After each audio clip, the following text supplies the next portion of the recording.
मेहनत का फल। एक खूबसूरत बगीचे में एक तितली और एक मधुमक्खी रहती थीं। तितली पूरे बगीचे में उड़ती और रंग बिरंगे फूलों पर बैठकर रस पीती।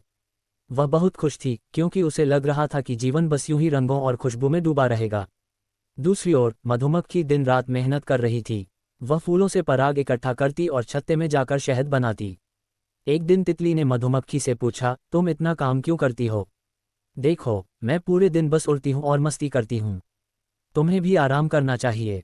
मधुमक्खी मुस्कुराई और बोली, तितली बहन, जीवन में सिर्फ मस्ती करना अच्छा है, लेकिन कुछ काम करना और उसके परिणाम का स्वाद लेना भी बहुत ज़रूरी है। शहद बनाना मेरा काम है और जब मैं उसे छत्ते में रखती हूँ तो मुझे गर्व होता है।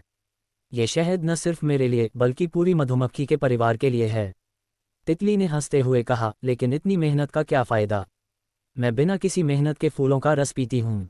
मधुमक्खी ने गंभीर होकर कहा, तितली, तुम्हारा काम खुशी देना है और मेरा काम शहद बनाना।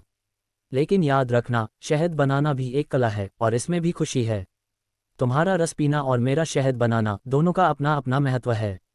अगर हम दोनों अपने काम को अच्छे से करें तो जीवन में सच्ची खुशी मिलेगी। समय बीतता गया, तितली को धीरे धीरे समझ आने लगा कि मधुमक्खी का काम कितना महत्वपूर्ण है।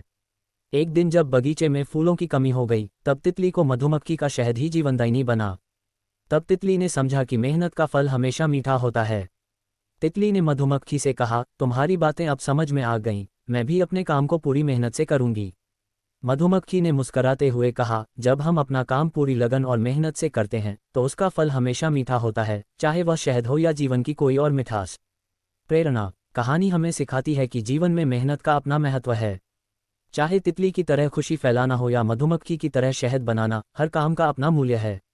मेहनत से किया गया काम जीवन में सच्ची खुशी और संतुष्टि लाता है।